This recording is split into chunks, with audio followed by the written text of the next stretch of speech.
Welcome to Chandu RK news. ముందుగా bulletin లో headlines.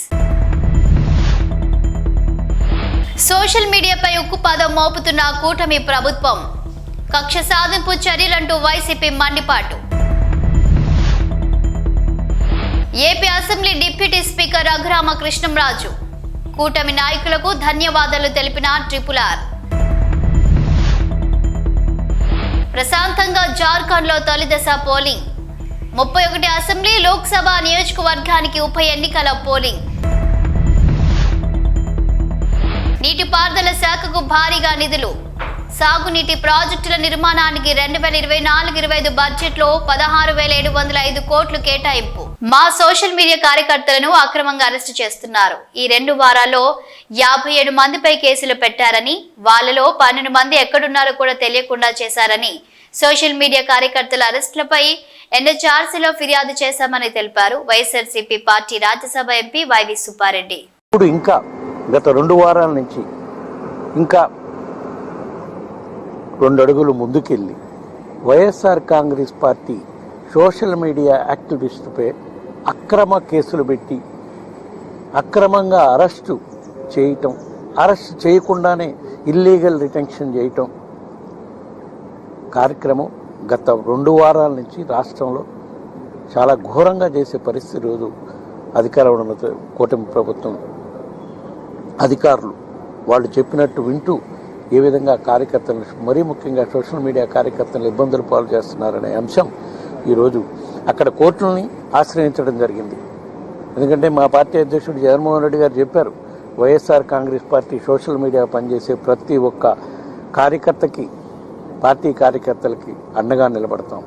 మీరు తప్పు చేయనంత వరకు ఎటువంటి దానికి భయపడాల్సిన పని లేదు, నిర్భయంగా పోరాడదాం, కోర్టులకు వెళ్ళైనా పోరాడతామని చెప్పి ప్రతి ఒక్క కార్యకర్తకి అండగా ఉండటం కోసం మేము పోరాటం చేస్తూనే ఉన్నాం. అదే విషయమై ఈరోజు national human rights commission chairman గారి దృష్టికి కూడా తీసుకురావడం జరిగింది. ఎందుకంటే గత 2 వారాల్లో సుమారుగా 57 మంది సోషల్ మీడియా యాక్టివిస్టులపై, సోషల్ మీడియా కార్యకర్తలపై కేసులన్నా బుక్ చేయడం జరిగింది, నోటీసులన్నా ఇవ్వటం జరిగింది, ఎఫ్ఐఆర్లైనా లాడ్ చేయడం జరిగింది. అందులో 14 మందిని మాత్రమే రిమాండ్లో కోర్టుకు ప్రొడ్యూస్ చేసి రిమాండ్కి పంపించడం జరిగింది. అంటే అరెస్ట్ చేయడం జరిగింది, అరెస్ట్ చేసి కోర్టులో ప్రొడ్యూస్ చేయడం జరిగింది. ఇంకా 12 మందిని అయితే వాళ్ళ ఆచూకే తెలియదు, ఈ రోజు వరకు ఎక్కడున్నారో కూడా తెలియదు.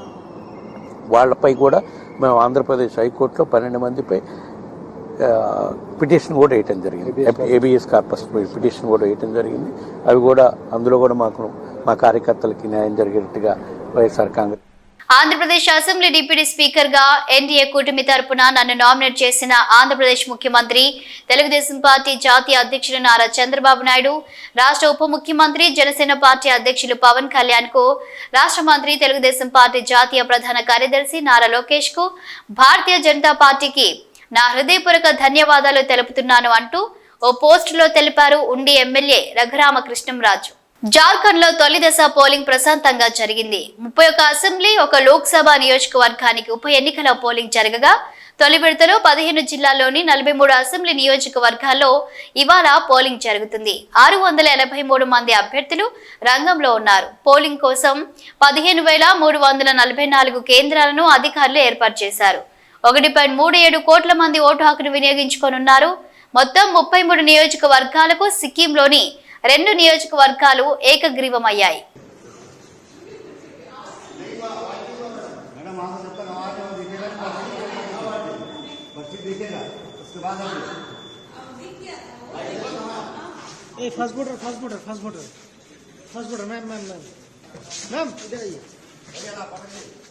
थोड़ा हाथ दिखाइए, ऐसे ऐसे ऐसे.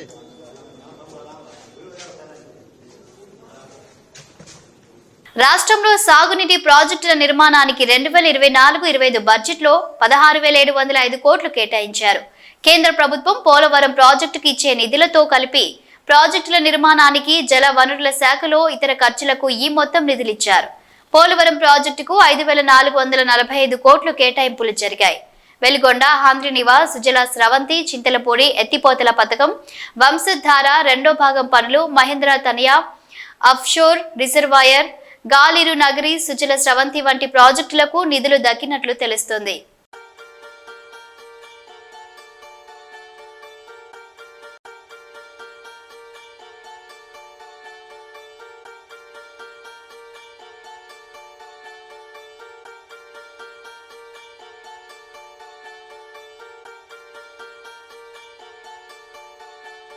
విశాఖ రైల్వే స్టేషన్లో 30 కేజీల గంజాయి అక్రమ రవాణాను గుర్తించారు పోలీసులు. అక్రమ రవాణా చేస్తుండగా గంజాయి పార్సెల్స్ ను స్నిఫర్ డాగ్ సహాయంతో గుర్తించారు పోలీసులు.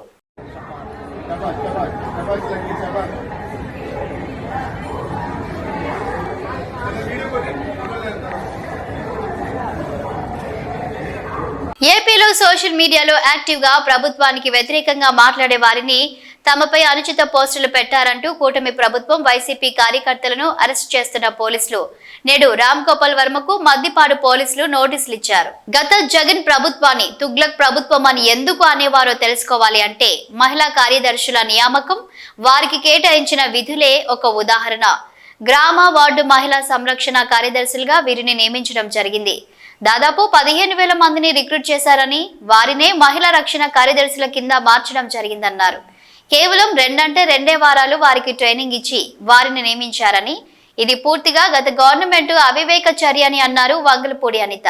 లాస్ట్ గవర్నమెంట్ అసలు ఇటువంటి దాన్ని ఏమంటారు యాక్ట్లను కూడా చదువుకోకుండా ఎంత గుడ్డిగా ఇటువంటి జీవోలు ఇష్యూ చేసిందని చెప్పడానికి ఇది ఒక తార్కాణం కింద మనం భావించవచ్చు. ఎందుకంటే యాక్చువల్ గా వీళ్ళని గ్రామ వార్డు మహిళా సంరక్షణ కార్యదర్శుల కింద ఇందాక సభ్యులు చెప్పినట్టుగా జీవో నెంబర్ MS నెంబర్ 129 ప్రకారం 2019లో వీళ్ళు నియమించడం జరిగింది అధ్యక్ష. ఓవరాల్ గా చూస్తే అధ్యక్ష వీళ్ళు 15,000 మంది రిక్రూట్మెంట్ చేస్తే అధ్యక్ష దగ్గర 13,815 మంది మహిళా సంరక్షణ కార్యదర్శుల కింద పనిచేసే పరిస్థితి ఉంది అధ్యక్ష. అందులో సుమారుగా 1,189 ఆటోమేటిక్ ఇంకా ఉన్నాయి అధ్యక్ష. అయితే 13,815 మందికి అధ్యక్ష 2021కి వచ్చేసరికి మళ్ళా జీవో నెంబర్ 60 ప్రకారం చేసుకుని వాళ్ళని ఒక మహిళా రక్షణ కార్యదర్శుల కింద వార్డు లేక గ్రామ మహిళా రక్షణ కార్యదర్శుల కింద మార్చి వాళ్ళకి ఒక సెపరేట్ జాబ్ చార్ట్ ఇచ్చారు అధ్యక్ష. జాబ్ చార్ట్ లో కూడా అధ్యక్ష చూస్తే పోలీస్ డిపార్ట్మెంట్ ఇందాక కోన రవికుమార్ గారి సభ్యులు చెప్పినట్టుగా ఒక చీఫ్ సెక్రటరీకి ఎన్ని బాధ్యతలు ఉంటాయి అన్ని బాధ్యతలు కూడా ఒక గ్రామ మహిళా సంరక్షణ కార్యదర్శికి అప్పచెప్పడం వల్ల చూస్తేనే అధ్యక్ష లాస్ట్ గవర్నమెంట్ తాలూకు అవివేకం అనేది చాలా క్లియర్ గా అర్థమవుతుంది అధ్యక్ష. ఎందుకంటే అధ్యక్ష ఈ రోజు మనం ఇక్కడ చూసుకుంటే అధ్యక్ష పోలీస్ డిపార్ట్మెంట్ లో ఒక ఉద్యోగం సాధించాలంటే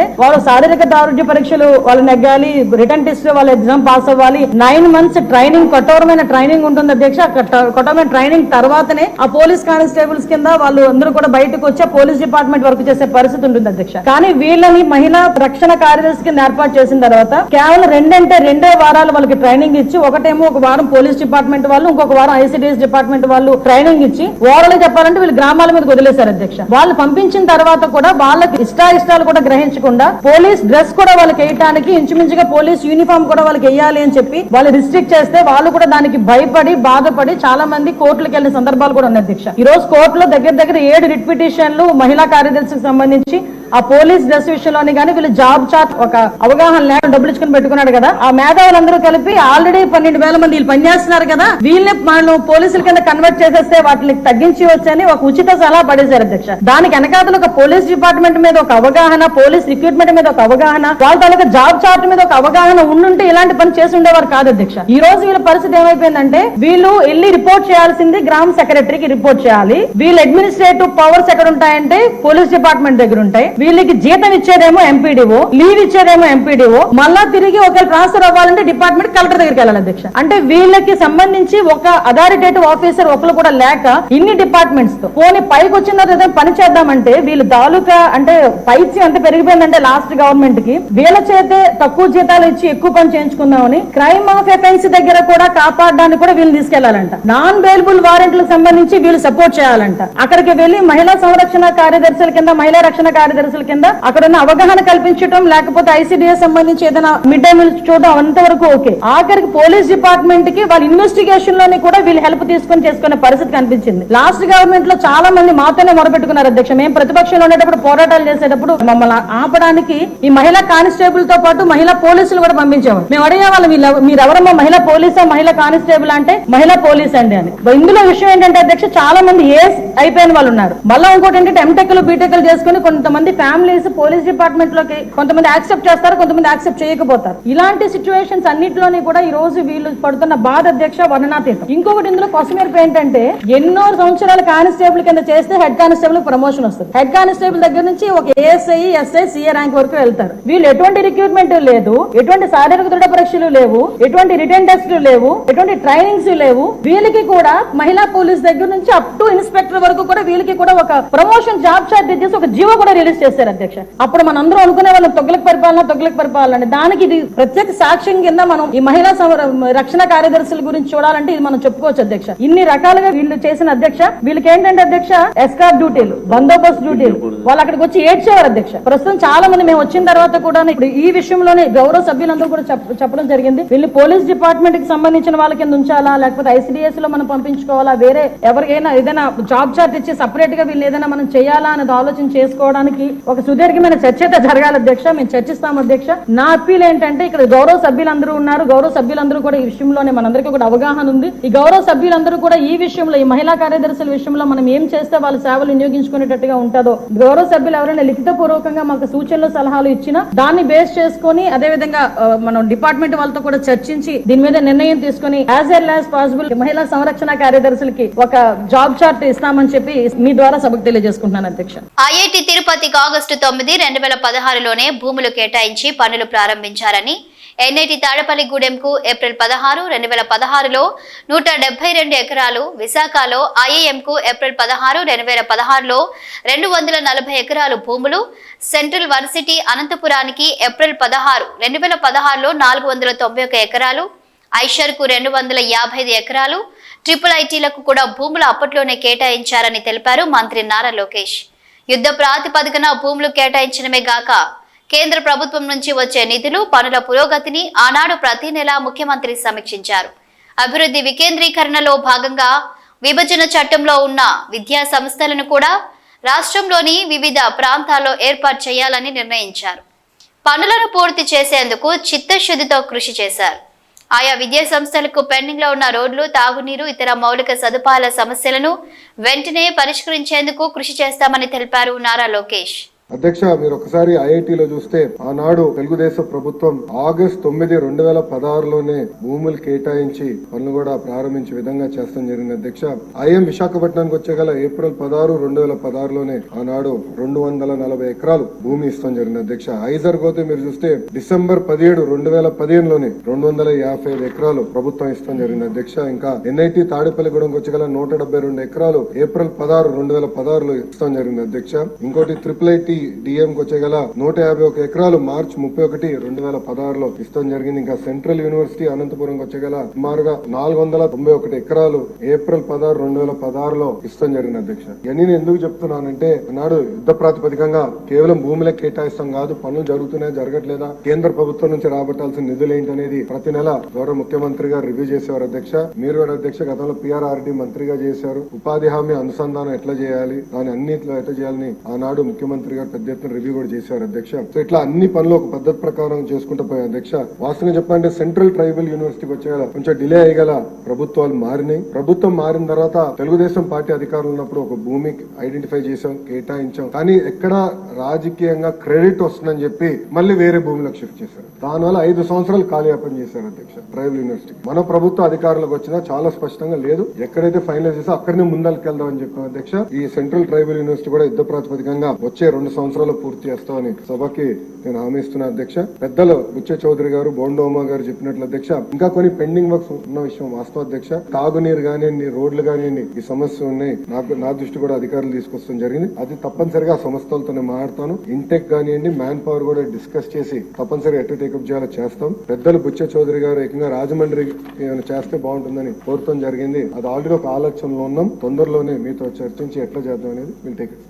పెద్దపల్లి జిల్లా సమీపంలోని రాఘవాపూర్ రైల్వే స్టేషన్ దగ్గర ఐరన్ లోడ్స్ తో వెళ్తున్న గూడ్స్ రైలు పట్టాలు తప్పింది. ఈ ఘటనలో 11 బోగీలు పట్టాలు తప్పి బోల్తా పడటంతో రైల్వే ట్రాక్లు దెబ్బతిన్నాయి. దీంతో ఢిల్లీ చెన్నై మార్గంలో పలు రైళ్ల రాకపోకలకు తీవ్ర అంతరాయం ఏర్పడింది. గూడ్స్ రైలు బళ్ళారి నుంచి గజియాబాద్ వెళ్తుండగా ఈ ఘటన చోటు చేసుకున్నట్టు తెలుస్తోంది. విషయం తెలుసుకున్న వెంటనే రైల్వే సిబ్బంది హుటాహుటిన సంఘటనా స్థలానికి చేరుకున్నారు. వెంటనే అప్రమత్తమైన రైల్వే అధికారులు ఆ మార్గంలో వెళ్లే పలు రైళ్లను ఆయా స్టేషన్లలో నిలిపేశారు.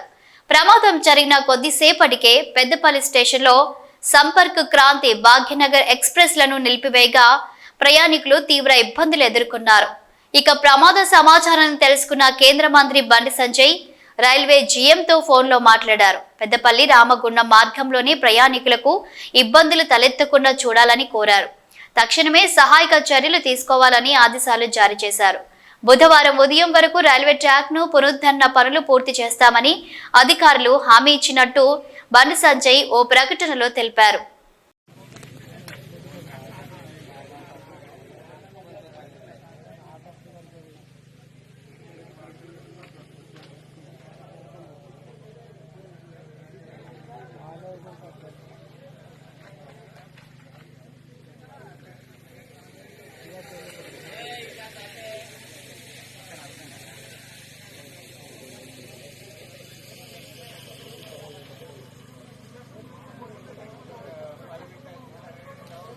తెలంగాణలో ఈ కాంగ్రెస్ ప్రభుత్వం వచ్చాక సాగునీరు అందియలేక జరిగిన పంట నష్టాలను సందర్శించే క్రమంలో మాజీ ముఖ్యమంత్రి కేసీఆర్ జనగామ జిల్లా దేవరూపల మండలం దరవత్ తండాకి వచ్చినప్పుడు అంగోతు సత్తమ్మ అనే రైతు 5 బోర్లు వేసినా పంట నష్టపోయి బిడ్డ పెళ్లి పెట్టుకుని అప్పులపాలయ్యామని తన గోడు కేసీఆర్ కి వెళ్లబోసుకోగా నాడు కేసీఆర్ తన వంతు సహాయంగా 5 లక్షలు ఇస్తానని మాట ఇచ్చాడు. ఇచ్చిన మాటకు కట్టుబడి మాజీ మంత్రి ఎర్రబెల్లి దయాకర్రావు సహకారంతో అంగోతు సత్తమ్మకి 5 లక్షల రూపాయల చెక్కును అందజేశారు. మాజీ సీఎం తన మాట ప్రకారం ఈ చెక్కును అందించినట్లు ఎర్రబెల్లి దయాకర్రావు చెప్పారు. ఈ కార్యక్రమంలో జిల్లా మండల తండా నాయకులు పాల్గొన్నారు. మరి పంటలు వేసుకోవటం జరిగింది. వరి మొత్తం ఎండిపోయింది.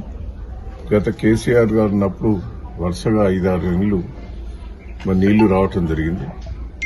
కానీ వీళ్ళు వచ్చిన తర్వాతనే నీళ్లు బంద్ చేయటం వల్ల పంటలు ఎండిపోయినాయి. ఈ ప్రాంతం అంతా ఎండిపోయినాయి. కానీ ఈమె ఆవేదనతో నా కొడుకుది పెళ్లి పెట్టుకున్నాం, పైసలు వస్తే పెళ్లి చేద్దాం అనేది ఈమె చెప్పడం. కేసీఆర్ గారు మనసున్న మహారాజు కాబట్టి ఎంబడే 5 లక్షలు ఇస్తారని ప్రకటించడం జరిగింది. కానీ ఇన్ని రోజుల నుంచి కేసీఆర్ గారు కొంత దూరంగా ఉండే మన కల్చర్తోటే వారే గుర్తు చేసి 5 లక్షల చెక్కు ఇవ్వటం కూడా జరిగింది. ఇదే కాకుండా 3 లక్షలు ఒక సీను కుటుంబం చనిపోయిన కుటుంబానికి కూడా ఎస్టీ వాళ్లకు ప్రముఖ గుర్తింపిచ్చి వాళ్ళకు కూడా 3 లక్షలు ఇవ్వటం జరిగింది. నేను ఒకటే ప్రభుత్వాన్ని మీరు ఎలా ఫెయిల్ అయ్యిండ్రు, ఎందుకు ఫెయిల్ అయ్యిండ్రు అని రివ్యూ చేసుకోండి. ఇవాళ మా నియోజకవర్గంలోనే ఎస్టీలు దెబ్బతింటారు. ఎస్టీ యువకుడు చచ్చిపోయాడు. తొర్రూరులో ఎస్టీ యువకుని అరాచకంగా కొట్టడం కూడా జరిగింది. అంటే మీరు ఎన్నిట్ట ఫెయిల్ అయింది అనేది ఒక్కసారి మీరు రివ్యూ చేసుకోండి. ఇలా రైతుల ఆవేదన వినండి. ఏదో రైతులు చెప్పుకుంటే రైతుల మీద అటాక్ చేసుడు, పోలీస్ స్టేషన్లో కేసులు పెట్టడు, బెదిరించుడు ముఖ్యం కాదు. మీ రేవంత్ రెడ్డి సొంత నియోజకవర్గంలోనే మా భూములు మాకు ఉంచాలే, మాకేమవుతుంది ఫ్యాక్టరీ అధికారులను నిలదీసి అడిగారు. సరే అధికారుల మీద దాడి చేస్తుంటే తప్పే, దాన్ని మీకు కాదంటలేదు. దాడి చేసిన దానికంటే మొదలు ఆ ల్యాండ్ తీసుకోకుండా ఒక స్టేట్మెంట్ ఇవ్వాలి, నేను రైతుల జోలికి పోవాలి. ఇలా రైతులు ఎంత ఆవేదన చెందుతారు. కింటాకు 500 బోనస్ ఇస్తారన్నారు. ఇంతవరకు ఒడ్లు కొనేది కూడా లేదు. సన్నోట్లు తేమ శాతం ఉన్నదని రిజెక్ట్ చేస్తారు. వాళ్ళు బయట అమ్ముకుంటే 2400, 2600 వస్తాయి. దొడ్డోట్లు కొంటోళ్లే లేరు. అంటే ఎంత ఘోరమైన పరిస్థితి. నీ బోనస్ నీ మీద నమ్మకం కూడా పోయింది. పత్తి కూడా ఇవాళ మీ ప్రభుత్వం ముందు కూడా ఇచ్చుకునే ఏర్పాటు కూడా చేస్తుంది. అన్నిట్లో ఫెయిల్ అయ్యారు. రైతు బంధు వస్తుందని ఆశతోటి ఉన్నారు, రైతు బంధువు రాలే. రుణమాఫీ వస్తుందని ఆశతోటున్నారు, అది రాలే. నీళ్లు వస్తాయని ఆశతోటి అది ఉన్నారు. ఘోరంగా ఉన్నారు, మీరు ఫెయిల్ అయ్యారు. ఇప్పటి వరకు కాంట్రాలు పూర్తి తడిసిన ధాన్యం కూడా కొన్నారు. ఒక గింజ కూడా కళ్ళం లేకుండా ఉన్నది. 20 రోజులు అవుతుంది, 30 రోజులు అవుతుంది, కొనే ఏర్పాటు కూడా చేస్తున్నారు. ఏమన్నా ఉన్నదంటే తేమున్నది. ఆ తేమున్నది బయట అమ్ముకుంటే లాభం వస్తుంది. కింటాకి 707 కిలోలు ఎండబెడితే తరుగు వస్తుంది. దానివల్ల 400-500 నష్టం వస్తుంది. దీనికంటే బయట అమ్ముకుంటే నయమనే పరిస్థితి వచ్చింది. దయచేసి ఇప్పటికైనా మీరు గుర్తిండి. ఏదో కోమటిరెడ్డి ఓ స్టేట్మెంట్ ఇస్తాడు, తుమ్మల నాగేశ్వరరావు స్టేట్మెంట్ ఇస్తాడు, పొంగిలేటో స్టేట్మెంట్ ఇస్తాడు, రేవంత్ రెడ్డి గారు ఒకటి ఇస్తారు, ఉత్తమ్ ఒకటి ఇస్తాడు. అంటే రైతులను ఎందుకు మోసం చేస్తారు?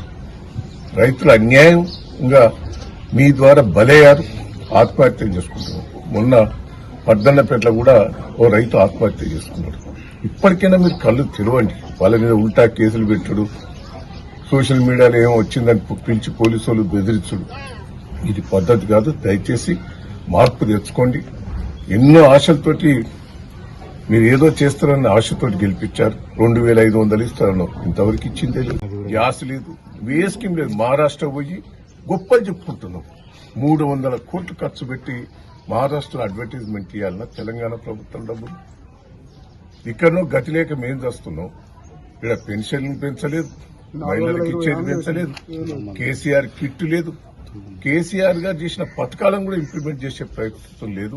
దయచేసి బుద్ధి తెచ్చుకోండి, జ్ఞానం తెచ్చుకోండి. మాట్లాడిన వాళ్ళ మీద కేటీఆర్ మీద కేసు పెడతామా, వీళ్ళ మీద కేసు పెడతామా అని బెదిరింపులు బంద్ చేసి మీరు సర్దిద్దుకుని ఏర్పాటు చేయాలనేది ముఖ్యమంత్రి గారికి, ప్రభుత్వానికి నేను విజ్ఞప్తి చేస్తున్నాను. ఇవి బులెటిన్ అప్డేట్స్. Keep watching.